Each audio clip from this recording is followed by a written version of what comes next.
Hi, so we're going to start our talk.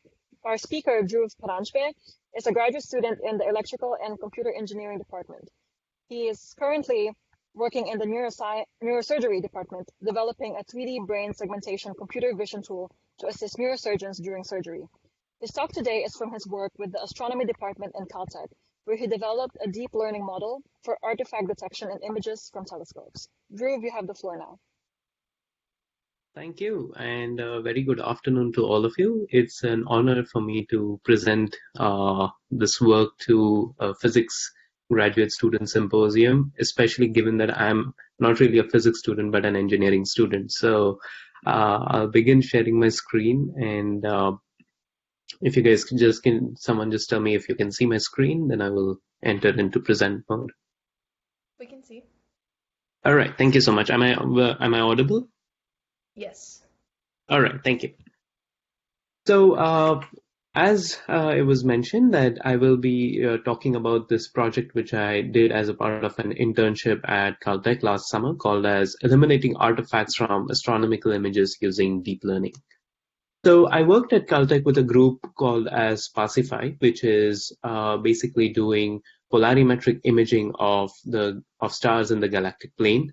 And to do that, they have developed a device called as an optical polarimeter for telescopes, which was jointly constructed in India and in the US at Caltech. And it is currently present at the observatory in Greece, that's the Skinicus Observatory in Greece, and the South African Astronomical Observatory in South Africa.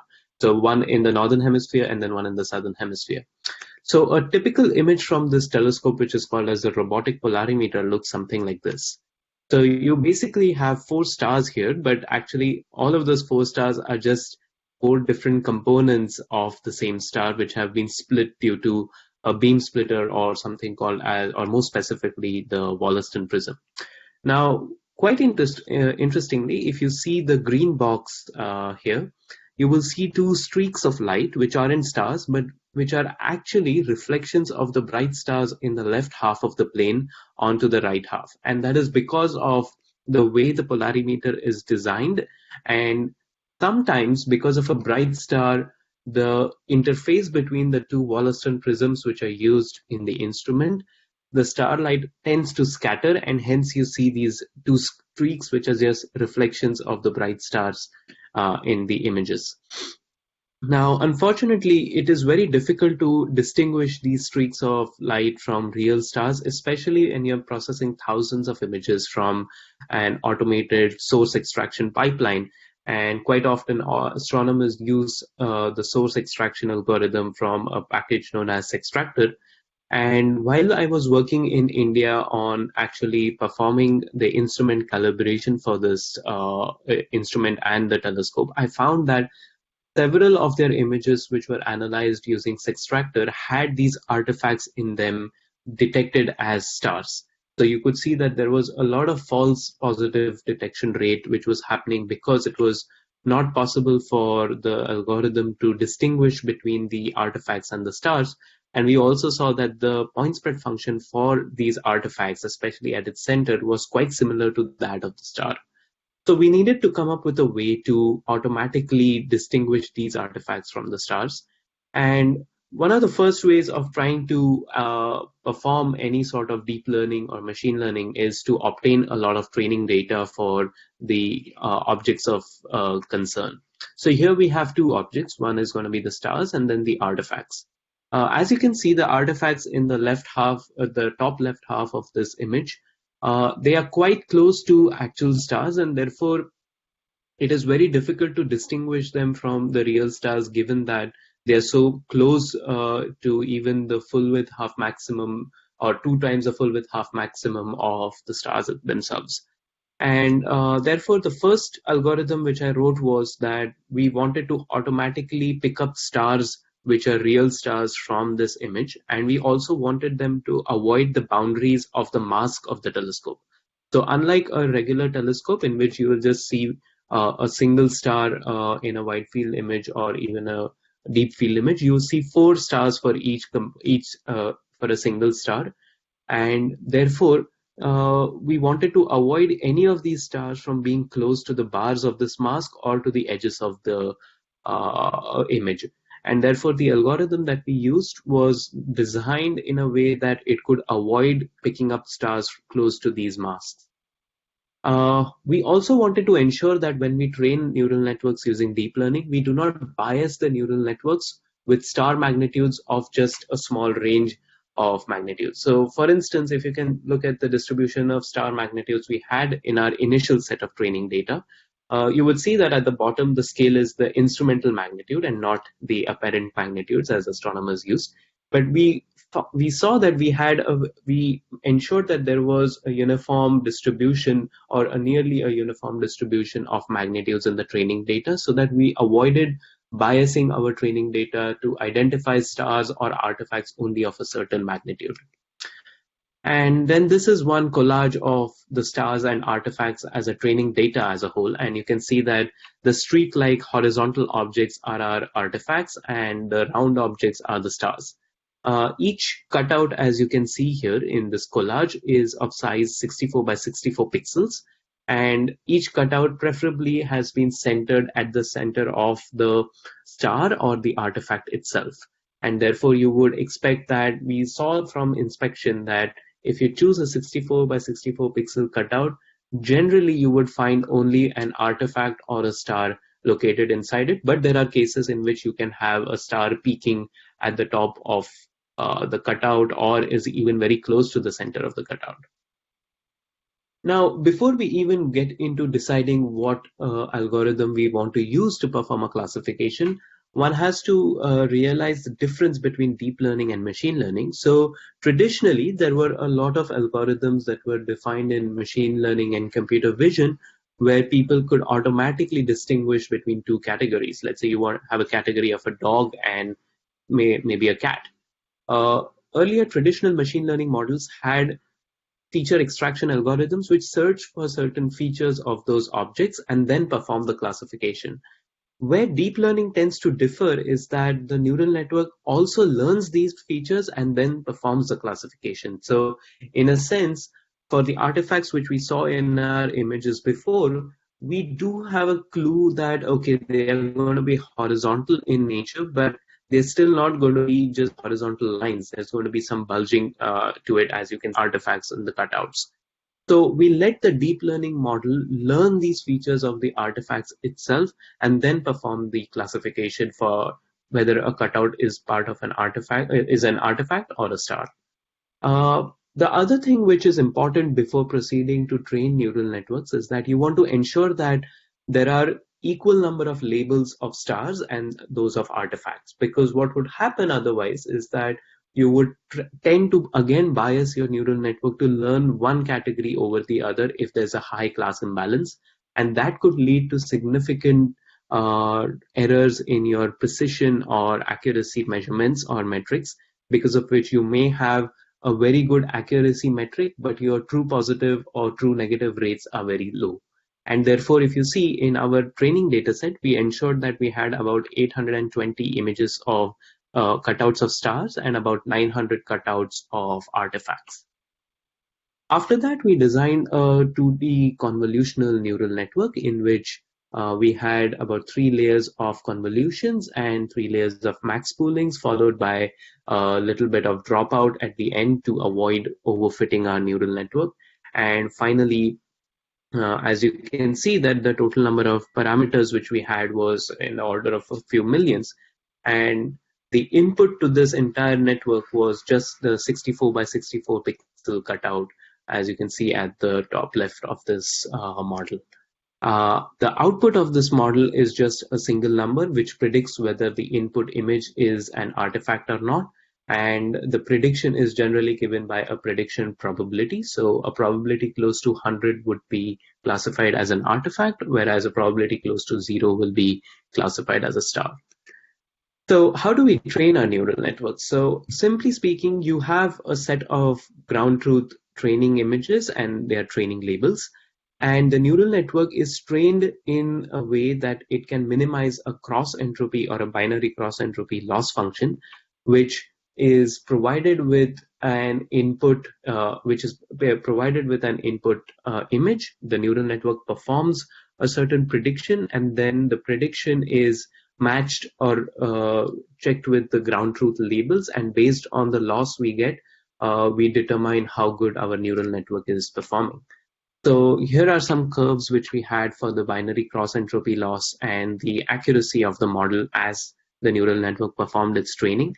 And you can see that after about 100 epochs, we had a very good accuracy metric here, which was close to 96% and 95% for the validation and the training accuracy respectively. For those of you who are unaware, the validation loss is defined as a loss on a set of images for which are not part of the training data set, but we use them after we check the results on those images after each epoch to see how is the neural network performing on data which it has not seen. Whereas training data is the data on which the neural network performs changes in its network parameters using algorithms such as backpropagation and gradient descent. So let's take a look at some of the results which we had, and they were pretty fascinating, as you can see from these images, that given stars of different magnitudes and brightnesses, and we could see that the prediction probabilities for most of them were close to zero, except for the star which you can see in the second row and the second column, where it was extremely faint, and therefore it was predicted with a prediction probability of being an artifact of about 66%. But for most of the other stars, this prediction probability was below 30%, and therefore we could easily classify them as stars.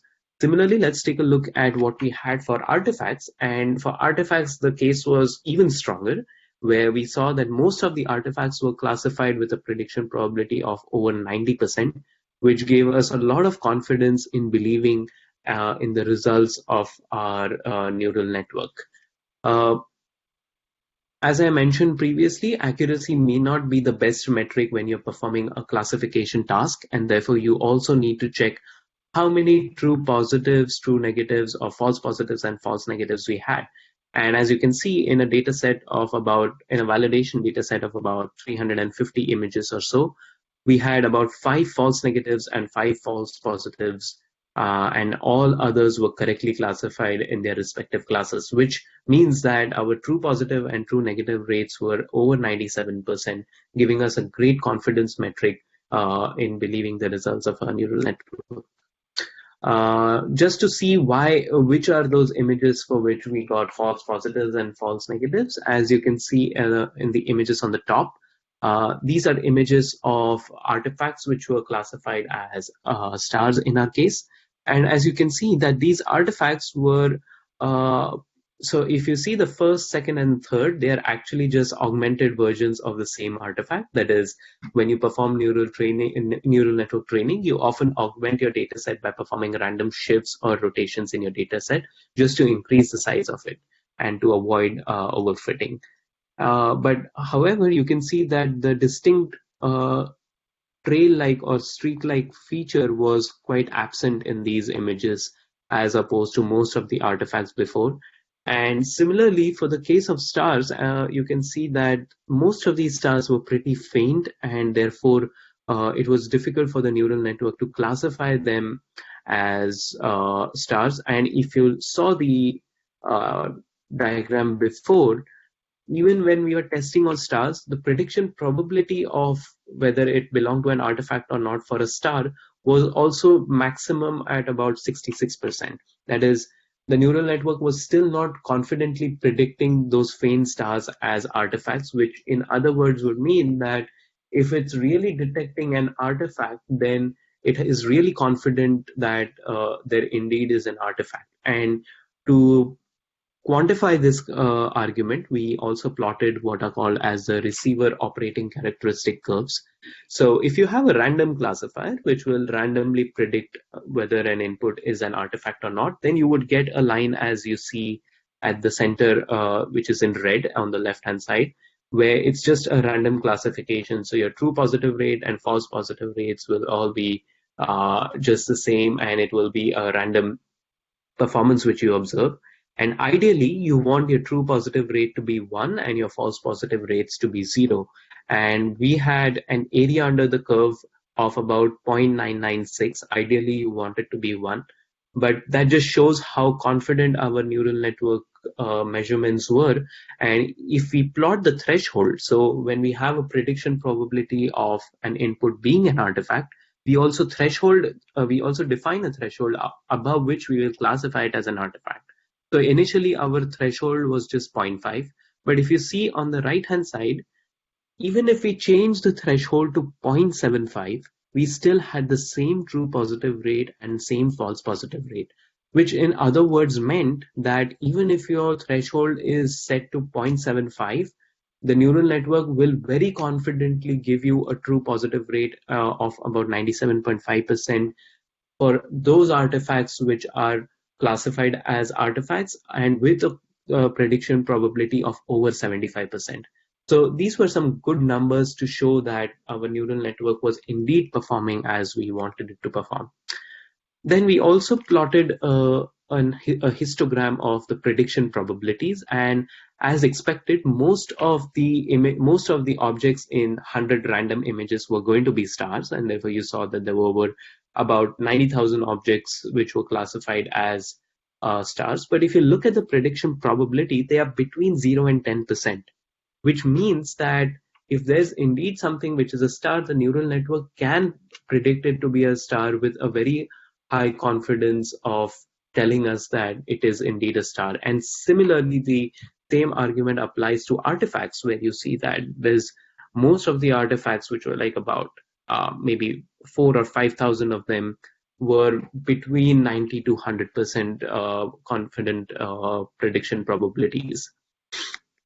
For those of you who have a flavor of astronomy and have worked with star magnitudes would realize that it's also important to see which are the star magnitudes at which the neural network can perform very well. So the limiting magnitude for the RoboPole telescope's observations was close to about 16, and we saw that for stars which were brighter than the 16th magnitude, the prediction probability was always above 80%. And you can also see a plot for the signal to noise ratio of the stars plotted on the right hand side, and you can see that of course as the stars became dimmer and dimmer, the probability of calling that a star by the neural network, and similarly you could see that as the magnitudes kept on getting fainter, you observe the same trend. So this was an important plot to prove to the astronomers that indeed what we have is something they could use on their telescopes and objections using traditional algorithms. Here is a comparison table for the different architectures that we used. So if you remember the diagram I showed before, we used 3 convolution layers in our neural network, but we also just 2 convolution layers. Clearly, if we just had 2 convolution layers, our accuracy, false positive rates, etc., were significantly lower than those for a 3-layered convolutional neural network. And they also tend to get a little better when we use 4 convolution layers. However, why we chose to stay with 3 convolution layers is because as your neural networks get deeper and deeper, that is the number of convolution layers starts increasing, you tend to start having features which are sometimes incomprehensible, and we don't want to risk overfitting our neural network to the training data. And therefore we said that even if we go with 3 layers, we are getting performance which is just as what we need, with a false positive rate of about 3% and a false negative rate about 3%. It's also important to understand when we train neural networks, can we explain what exactly is happening inside the neural network? Because quite often than not, we've seen that neural networks tend to have a black box kind of a behavior. And therefore, what we saw is that we plotted a saliency map for the artifacts. Now, a saliency map is something which tends to show the pixels in the input images, which contribute most to the prediction probability of something being called as an artifact. So on the right-hand side, you can see 9 images of artifacts and their corresponding saliency maps on the left-hand side. Quite interestingly, if you look at the third row and the third column, there is an artifact at the bottom of the cutout. My apologies for some of the black parts which you can see out there, but that was because of inappropriate thresholding which was performed on the images, because of which some of those pixels were just grounded as zeros.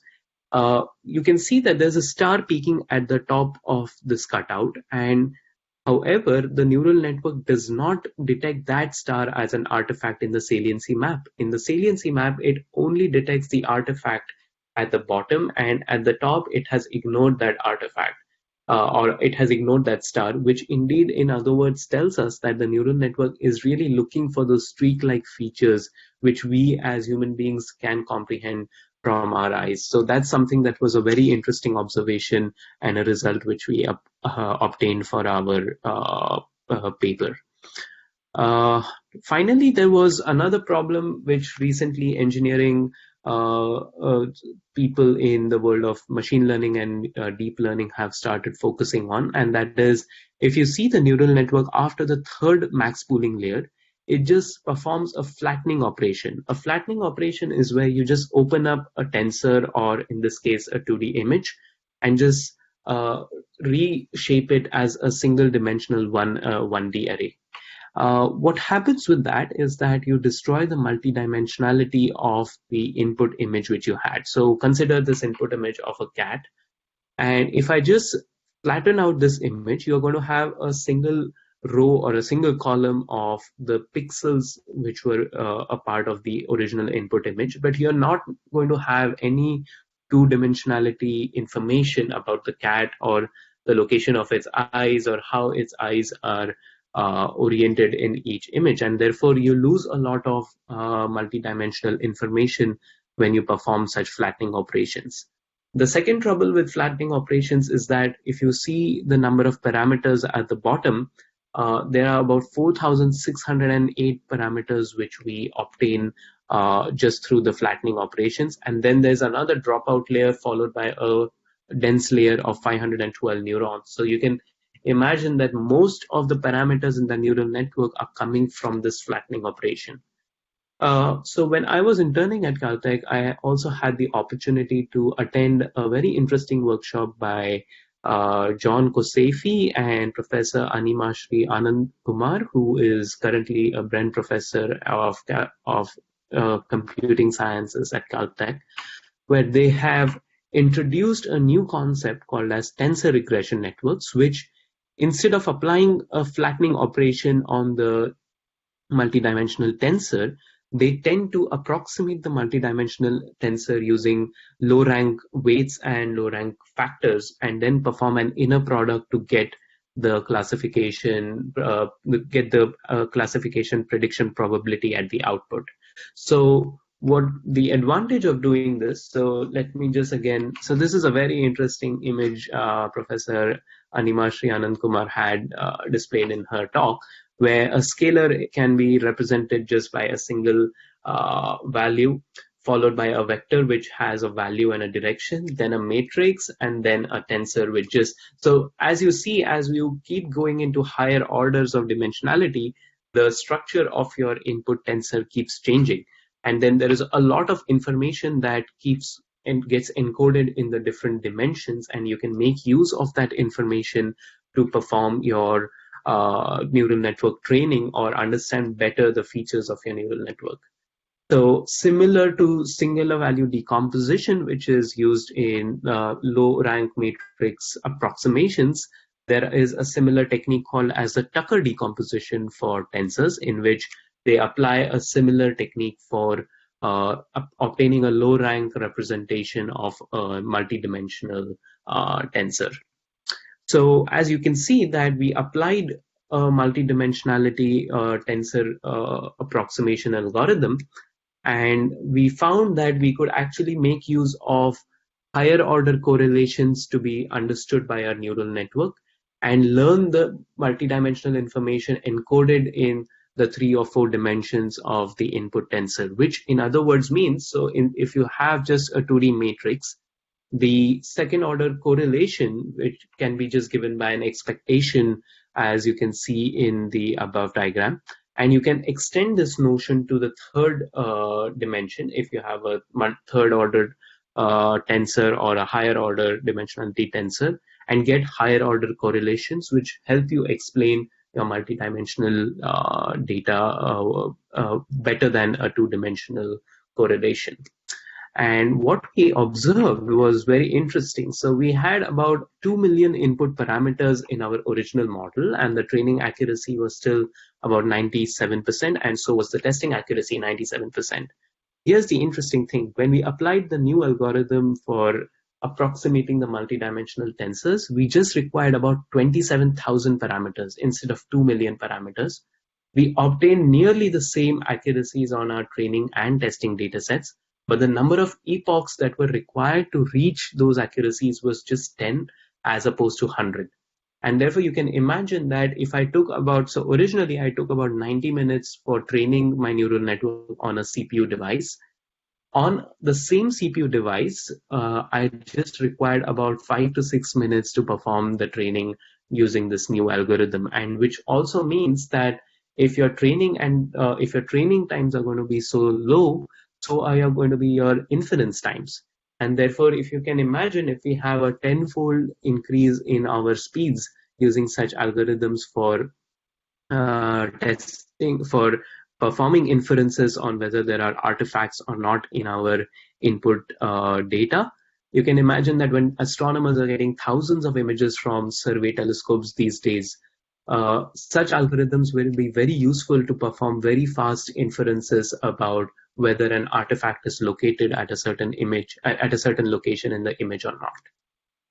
So with that, I come to an end of my talk. I would like to acknowledge the support I have got from the Pacify group, followed by the Inter-University Center for Astronomy and Astrophysics in India, which is jointly performing the construction of these robotic polarimeters in Greece and South Africa. And I would also like to acknowledge the support of astronomers and engineers from the University of Crete in Greece, and my guides at both Caltech and the University of Michigan. If you're more interested in this work, you can refer to this paper which I published last year in the monthly notices of the Royal Astronomical Society. So with that, I'll come to an end and I'll open the floor for any questions. Thank you very much for your talk.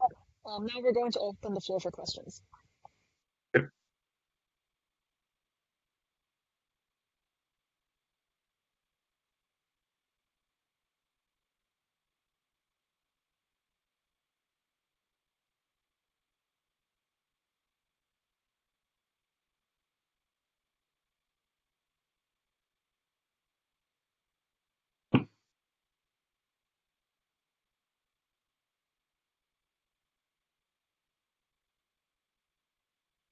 I might have a quick question. So, in your test in the previous slide, can you explain more, I guess, like how the two algorithms differ when you did the test? So are you referring to this slide? Yes. Okay. So as you can see here, so the first original model which we had was just the fully connected layers and the 3 convolution layers. We had about 2 million parameters to optimize for, and the total training time took about 100 epochs. So by epochs, what I mean is that when you have a training data set, you continuously keep iterating it through the neural network. So you have these images, they go through the neural network, there's a prediction performed, and then you calculate a loss function, and then you backpropagate the gradients of the loss with respect to the parameters till the first layer. So this whole process is defined by one epoch, and you have to perform 100 such epochs in the original network, and then you can get some optimized parameters. In the next model, or the new algorithm that we used, we just had required 27,000 parameters. So you can imagine the same process being done and the same metric or the same accuracy is being achieved, but just with 27,000 parameters. So that leads to two advantages. one is, of course, reduction in the total computation time and resources that you need. And you also tend to better learn your features with a smaller set of parameters than a very large set of parameters, because one of the problems with neural networks is that if you have a very large set of parameters, you can tend to overfit because of redundancy in the parameters themselves. Yeah, thank you. That makes so much sense. Mm-hmm. Anybody for questions? So I have a question. Sure. So you put these stars and the artifact. So I think your image also contains the galaxy. So what happened for those galaxies? That's a very good question. So if I have a galaxy, the prediction probabilities are almost close to about 50 to 55%.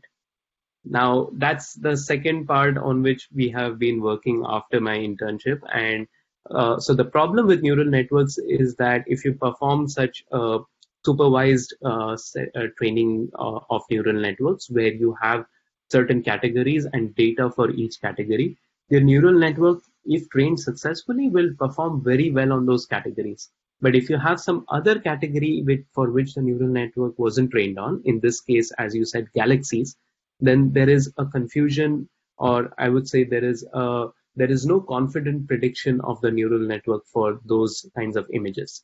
So what we did after that is we have now embarked on a project where we are trying to just learn the distribution of the stars, which are our objects of interest in our data set, and then be able to distinguish anything which is not a star, whether it's a galaxy, whether it's a passing aircraft in the image, or whether it's even a streak of light, and use that algorithm to distinguish anything which is not a star.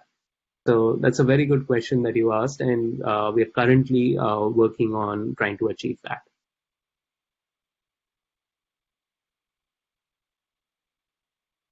Any more questions? Yeah, I had a quick question. Sure. So just wondering if you earlier you showed a plot where high brightness images tended to be stars. Do you get the same results? So if you like subset your test data on just low brightness images, do you still get the same performance in terms of error? So yep. So as we saw that till about the 16th magnitude, we did get a prediction probability which was above 80%. But as we started sliding down from the 16 to the 16.2 or 16.4 magnitudes, we also started seeing significant drops in accuracy. And the reason being that our training data set had only stars to about the 16th magnitude. So if we got in stars which were from some other data set, but say 17th or 18th magnitude, they were extremely difficult for the neural network to classify. Yeah. Okay, makes sense. Okay, I guess I'm gonna wrap it up. Like, if anybody has like one more question before I wrap it up. Okay, I guess if not, thank you very much, Dhruv, for this interesting presentation, and like have a good rest of your day. Right. Thank you so much. Thank you for having me here.